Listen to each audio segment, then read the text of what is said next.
How does one go from running a chain of laundromats to becoming one of the top producers in Hollywood? Just ask Thomas Tull, founder of Legendary Entertainment and financier behind many of the biggest blockbusters of the last 2 decades. After a long string of big-budget successes like The Dark Knight and Jurassic World, Tull chose to walk away from the bright lights in search of his next venture. Now he's got his eyes on the future, using his deep pockets and vast network to invest in areas like next-gen technology and artificial intelligence.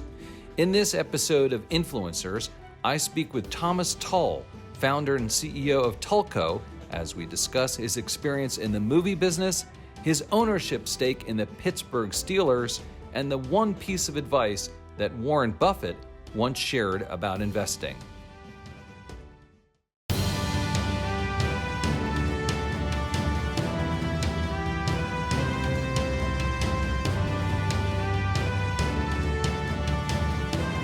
Hello, everyone, and welcome to Influencers. I'm Andy Serwer, and welcome to our guest, Thomas Tull, who is the founder and CEO of holding company Tulco and a member of the ownership group of the Pittsburgh Steelers. Thomas, great to see you. You too, Andy. Nice to be here. So why don't we start off by telling us what Tulco is all about? Well, it's a holding company structure, and the idea was to find companies that are in spaces that are large, but traditionally have not had a lot of technical innovation. And then inside the holding company, we had a group, the tech group, that we call labs, and be able to bring that group's wherewithal and skill sets into these companies to not only provide the capital, but the expertise to hopefully transform the businesses to make them much more efficient. You've had this incredible career arc. You went from laundromats to taxes to Legendary Entertainment and now this. And we're going to get into all that stuff. But what's sort of the common thread here, Thomas? Extreme luck, I guess. But, part of it, I think, is I wouldn't be good at sort of inventing a new thing that never existed before. If I have any skills, I think it's to look at a company, a sector, an ecosystem, and maybe to be able to find ways to make it more efficient, hopefully to have some level of pattern recognition to say, well, these are some methodologies or financial, technical, et cetera, that may work to make this more valuable, and then to do your homework and then go into the space and hopefully to come out successfully. Let's drill down into Tulco a little bit more. What are the companies that you've been looking at, investing in, and what are the areas that you think are most productive for you guys to venture into? Well, we're in a number of sectors. We're in insurance with Acrisure.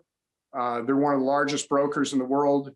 And the idea was to use our artificial intelligence algorithms that we've developed over the past couple of years and to apply that to their entire platform. So we're very excited about that. It's obviously a large sector and something that we think has some room to grow in terms of the way we look at it and what the broker of the future is going to look like. We are in a company called FIGS, which is a healthcare workwear company run by 2 brilliant women who've done an amazing job of growing that company. And obviously over this past year, I think all of us have taken a moment to think about how incredibly important the healthcare sector is and the workers that are on the front line each and every day. So that's a company we're really proud of. We're an investor in a company called Roadrunner, which is in the waste management business and recycling that uses a very interesting business model. We're in the security business with Edgeworth, who uses artificial intelligence to do anomaly detection through camera systems and a few others. But so it's diverse, but it's worked well for us. Yeah, is it kind of like Berkshire Hathaway or? Oh my goodness! Well, you just named. In structure and Marty Wilhite, who's the vice chairman, was formerly at Munger Tolles and worked with that group. Certainly, I would never put anything in the same paragraph with Mr. Munger and Mr. Buffett. But just to me, what I like about it is it's not a fund. It's permanent capital. It allows us maximum flexibility on what to do with the companies, make sure they have the capital that they need, certainly providing hopefully some business acumen and then the tech side. But it just allows us a lot of flexibility. We don't have pressures on vintage year funds or anything like that, and let them grow at the pace they need to grow at. Yeah, right. So I can see that it's not private equity per se or venture or anything like that. Permanent capital. I get it. Have you talked to Warren or Charlie about business at all ever, Thomas?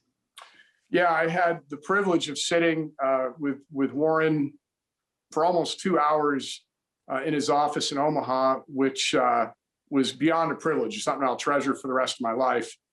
And there was a moment, I don't think he'd mind me sharing this, where I was describing and talking through the business model and how I thought about something. And I said, what we're trying to do is to be smart about. And he stopped me and he goes, I got to be honest. For years, Charlie and I have always asked, what's the dumb thing we could do here? And I kind of laughed and he said, no, I'm dead serious. We always ask, we don't want to be in the clever pile. What could we do here that would be the dumb thing and how do we avoid it? Honestly, it actually has had a fair amount of impact on the way that I assess and think about situations. And, you know, he's incredibly sharp. And it's something, again, that time I'll treasure forever. That is a great nugget. I love that. Just avoid the dumb thing is more important than finding this absolute incredibly smart thing, right? Yeah, absolutely. So getting back to your insurance operation for a minute, Thomas, I noticed that Russell Wilson and his wife, Sierra, have joined in that endeavor somehow, correct? Yeah, it's a joint venture with Acrisure on a separate company. It's part of the Acrisure universe. And they're wonderful people. I've been friends with them socially for years and just absolute stand-up people. And I think making sure that this company not only is profitable, but is targeted in a way that allows folks to be included in everything that we want to do. And Russell and Sierra are great ambassadors for that. And I think it's very important. Talk to us a little bit about AI. You mentioned how important that is. This is an expertise that's core to your business. And how important do you think this is to the economy going forward? Well, I think every corner of our economy over the next decade is going to be touched by artificial intelligence and machine learning. And I think that done well, it's the human machine interface that makes us more efficient, more thoughtful, and allows us to be not wasteful. And again, to find patterns and find ways that we can be smarter about the way that we approach things, or less dumb, if you want to use Warren's axiom. And so I think that if you're applying it in ways that make sense, because I think there's a lot of, certainly in talk about big data and how you use big data, that's great, but it has to be actionable. It has to be measurable. And you have to be able to point to it and say, look, we applied artificial intelligence, we applied data science, and here are the results that we got. It's not magic. It's just, I think, at the confluence of what situations are appropriate and right to apply it, what can be automated, and then from a jobs perspective, how do we make people free up their time, and how do we do things better, and what other jobs can that open up in the economy? You've gone from sort of a high profile business legendary into sort of more of a nuts and bolts part of the economy. Do you miss the glam of Hollywood? I don't. I look, it was a wonderful experience. I met some amazing people. I enjoyed the storytelling aspect. And now I'm enjoying the chapter I'm in now. So it was a privilege to be a part of, and something that I'm proud of. But I am really enjoying what I'm doing right now. When you think about these businesses that you're in right now, Thomas, do you talk about or think about how they compete with what's going on with similar kinds of businesses in China? And what do you think the United States policy should be with regard to China? Well, that's a very big question. I think that it's important to recognize where we can have common ground. And I think it's also important to recognize where I think we have to take a tough stance on what's fair. And I think the time has certainly come on intellectual property and on, technology and practices that don't put us on equal footing, to really kind of demand that we reach an accord and agreement. And I'm hopeful that can happen, because I think it's obviously in everybody's best interest.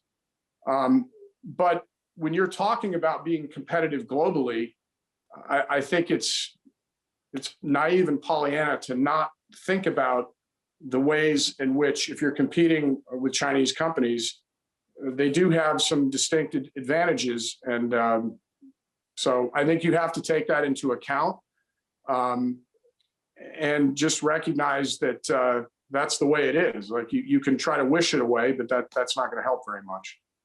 I mean, you were owned by, when you were legendary, you were owned by a Chinese company, Wanda, later in the later history of legendary. What was that? Well, after we sold the company to them, I was there for a short amount of time to sort of transition it over. And look, they had plans and goals, and they also owned AMC. So, there was some thought process that went into that. Definitely different, but they were are a big company, and certainly had theme parks and theaters and things of that nature. So it was definitely a different pivot, but I was only there for a short amount of time after the transaction.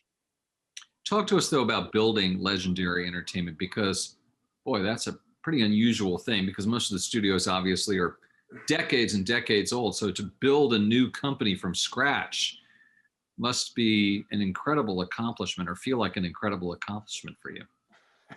Well, I think that when I first went out to raise capital and put it together, I think that there were a lot of folks that I met with that thought it was straight up crazy. I had zero experience in movies and television in that arena. And my thought process was, at the time, it was a $30 billion industry, give or take. Just the film side, it was, I believe, the country's second biggest export. And yet there was no institutional capital around the business, which was highly unusual for a business of that size. There were a lot of, they drew German tax funds and sort of these unusual structures.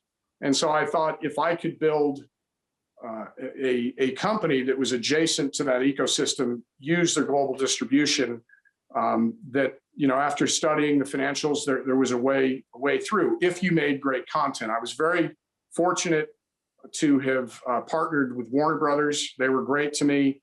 Alan Horn, who was running at the time and is now at Disney, was an incredible mentor and still a dear friend. And sometimes you just get lucky. We met a young director named Chris Nolan, who turned out was pretty darn good. And but it was definitely different in terms of business and understanding how things worked and why they worked, and et cetera. But it was definitely an interesting journey. I have to ask you about Christopher Nolan. I mean, he really is some kind of genius. What was it like to work with him? I always used to say, and I wasn't joking, I just say, could we get your catering order right? Like, how do we, film is a collaborative process. And, you make a movie, or you're about to make a movie, and the studio gives their notes, the producer gives their notes. We certainly give our notes. And with Chris, I'm not kidding. We would just say, thank you so much for we're very glad that we're financing your movie, and we'll see you at the premiere. I mean, he really, I think, is one of the greatest filmmakers of all time.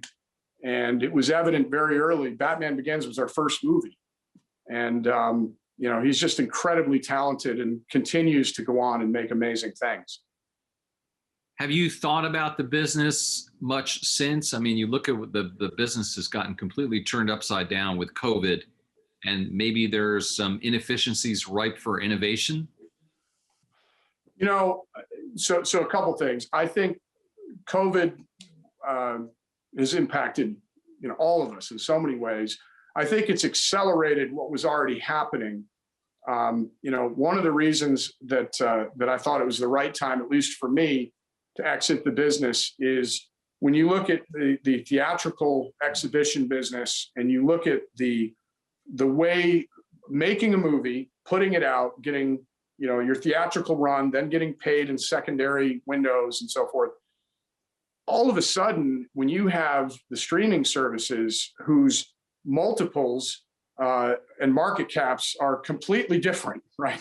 They're based on completely different metrics than a media company's, is able, with almost unlimited resources, to make movies. And I would hear some people in the business say, yeah, but the biggest, most talented actors and directors aren't going to go work for, I guess they did, right? Because the size and scope of some of the things that are being made is jaw-dropping. I mean, you look at Game of Thrones, or you look at some of the big series that Netflix is doing, or Amazon, they're compelling, right? They're big cinematic experiences. Now, as someone that, as a fan, loves movies, there are certain films going and sitting in a cinema in that sort of venue and scope, I think is important. I loved doing that growing up. And I don't pretend to know exactly what's going to happen. But I think people are also getting so used to watching, listening, experiencing things on demand when they want to watch and experience them, that, things by appointment are harder and harder to pull off because it's a fundamentally different experience. Yeah, and of course the home entertainment gets better and better and better, and movie theaters didn't really keep pace. I mean, there was IMAX, and some of them tried to have better seats and stuff, but on the whole, the advances in your living room accelerated much faster than the advances in the movie theaters. Yeah, and it's tough. Look, when you talk about completely changing, thousands of venues, right? What that coordination, what that bill, what that looks like, it was tough on them. So I have every sympathy for theater owners, and especially now and what they're going through. I just think that change is inevitable, and we're just seeing the acceleration of that change through this period of time. You made blockbusters like Godzilla and Jurassic World. Are blockbusters a thing of the past? I don't think so. I mean, look, the thing that to me is compelling and amazing is used to be something was a 2-ish hour movie or a 13 episode series on television and some small variations. Now, you can do almost anything. The duration of the story is not contained within one of those boxes. But no, I think there is still something special about collectively going and seeing something that is bigger than imagination, and sort of everyone in the world is buzzing and talking about it. I was always in awe when we would put something out that would capture the imagination for a moment. It was kind of surreal. So I hope that doesn't happen. I mean, you have filmmakers like besides Chris Nolan, you have Jim Cameron, Steven Spielberg, all these incredible storytellers. And I think at the heart of this, that it's part of our cultural fabric, and we're going to continue to see great storytellers come to the forefront. It's just, I think, going to be viewed and experienced slightly differently. Let me switch over and ask you about football a little bit, Thomas. How would you assess the recently completed NFL season? One for the ages, no doubt. I think the league actually did a phenomenal job. If you stop and think about it, every game was played. under less than ideal circumstances. And, we had playoffs, we had a Super Bowl. I thought it was a powerful moment when those 7,500 frontline healthcare workers were at the Super Bowl. I thought that was incredibly powerful. The crazy thing about this period of time, and you think about what teachers are going through, certainly healthcare workers, normal people trying to figure out and navigate their way through this. There's no playbook for any of this. So, on one hand, you want to constantly be thinking about what is best, and you have to put the players and the fans and everybody's personal safety must be the guiding light.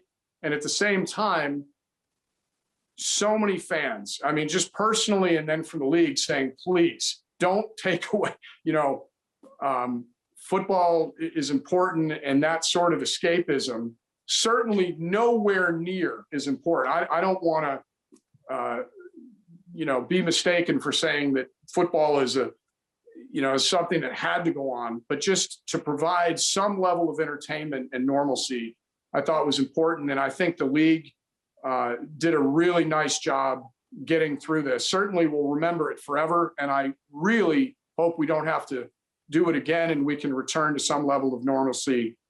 But I'm glad that we played. It didn't, obviously the end didn't turn out too well for our team, but just to see the games played and see it through, I thought was an accomplishment. Let me pick up on that one point you just made there about next season, though. What do you think the chances are of it being a normal season next fall? Well, depending on what normal's definition is, do I think there will be fans? Is it going to be full? I have no idea. But do I think fans will regularly attend? I'm personally optimistic, right? Do I think that perhaps checkpoints and masks might be a part of that equation somewhere?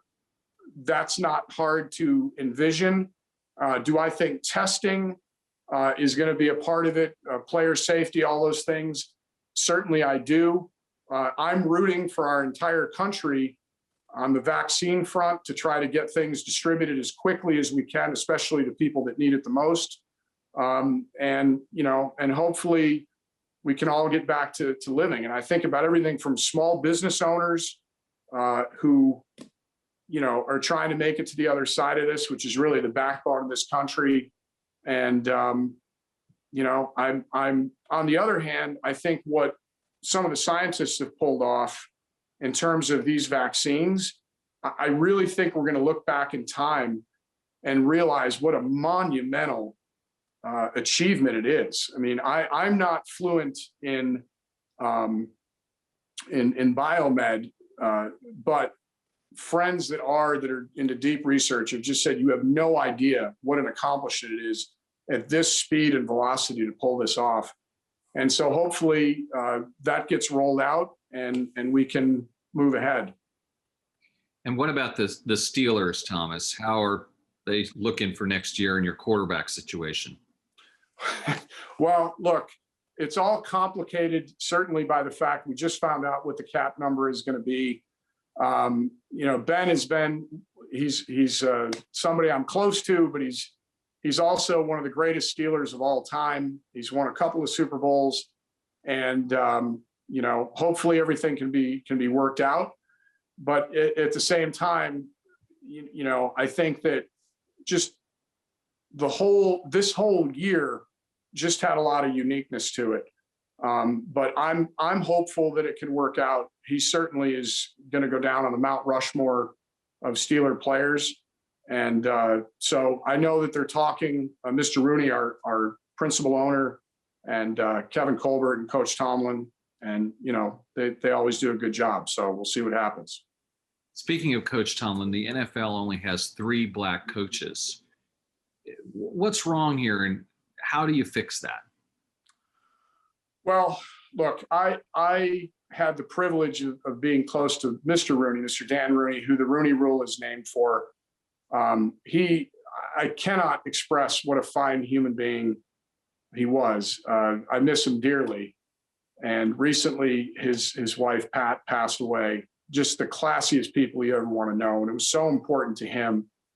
And I think that it's great that we have an interview process, but I think we have to be able to do more.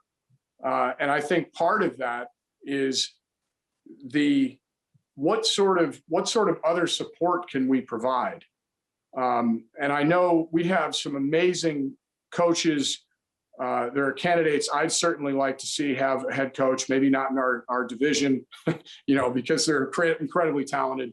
But I think it's something that you have to constantly weigh and measure, and not just say, hey, we put a rule in place, you're doing the best that you can. Well, if it's not working, what else can we do to keep progressing forward, and make sure that we're doing that? I mean, one of the most profound experiences of my life, to go back to the movie thing, but I had the absolute pleasure of, we made the movie 42 about Jackie Robinson. And certainly that experience frames a lot of my thinking. And, the opportunity that we all get a real shot, right? And or wait on the merits, but that we have justice and we're treated the same before the law, and that we have an opportunity. If we have the skills, then you should be able to fill those spots. And I think we had a lot of work to go, because we're not there yet. So I think we just have to constantly ask ourselves, what's working, what isn't working, and what can we tweak to make sure that this is dynamic and is is ever changing to rise to the challenge. Let me go from football to baseball. Curt Schilling asked to be removed from the ballot for the Hall of Fame. You sit on the Hall of Fame board and we'll make the decision on it. Should he stay on the ballot or be removed, Thomas? It's these are just incredibly unique times. I know that we're going to be briefed on the situation. I'd love to know really what the thinking is, but look, on the other hand, if a player says, I don't want to be associated or considered with a Hall of Fame, which I think is a privilege, then, I'm not sure that player should be considered. I mean, you have to take each individual case, and I certainly want to learn more. But, to me, what would be ideal is to have the Hall of Fame be sort of away from politics and away from things of that nature, and just say, hey, it's here to celebrate the game of baseball, and certainly the right conduct and all those other things. But you just hate to see things get twisted up, is all. It's interesting. I was just thinking about whether anyone had ever turned down an induction. People have turned down Oscars before, right? Just putting that out there. It's interesting. Sure. Part of the thinking. Well, look, that's one of the things just overall that I think is great about this country and the freedom it affords, is that I don't have to agree with everything that you say. And hopefully we're able, in a civil way, to exchange ideas and not be afraid to exchange ideas in a civil tone. And, hopefully we can progress to that place. You grew up in a low-income family raised by a single mom in upstate New York, earned an athletic scholarship to a NESCAC school. Got to get a NESCAC pitch in there. Hamilton. Yep. NESCAC guy too. Launched laundromats, as I mentioned, after graduation. So how did that early life experience shape you, Thomas? Well, I think knowing what it feels like to truly, there's not another euphemism. We were poor. I mean, if you know what it's like to go to bed hungry or have the lights turned off, it has an impact. And I also looked at my mother, who's a dental hygienist, and she worked 2 jobs, and I watched her do that and do whatever was necessary, and just day after day. And that's, I think, thematically for me, that there are heroes that do amazing things in the moment they're called upon. I'm also always impressed with people that answer the bell every day, right? That are doing things when no one's looking and there's no extra credit, right? It's not on Instagram. It's just, hey, I'm getting up and I'm doing what I need to do. And I think that's heroic in itself. My grandmother, her mother was a hospital cleaning lady, which is one of the toughest jobs that I can think of. And so I just think from a young age, understanding that you better have resiliency, and that whether you like it or not, whatever the circumstances are, that's what you have to deal with. So, any of that certainly comes from them and from the experiences I had. And then the other side of it, anybody who gets anywhere, I think, has to make peace with the fact that there's absolutely luck involved, because things could go to the inch to the left, inch to the right. Your life is completely different. And I try to really keep that in mind, that, if you start to think, geez, I'm in a different place and pretty special, you better keep that thinking at bay, because I think that's, it's not correct, and it's dangerous thinking. And finally, Thomas, have you thought about what you'd like your legacy to be? Look, I feel like every single day I get to live a life that I, couldn't even imagine. So I think,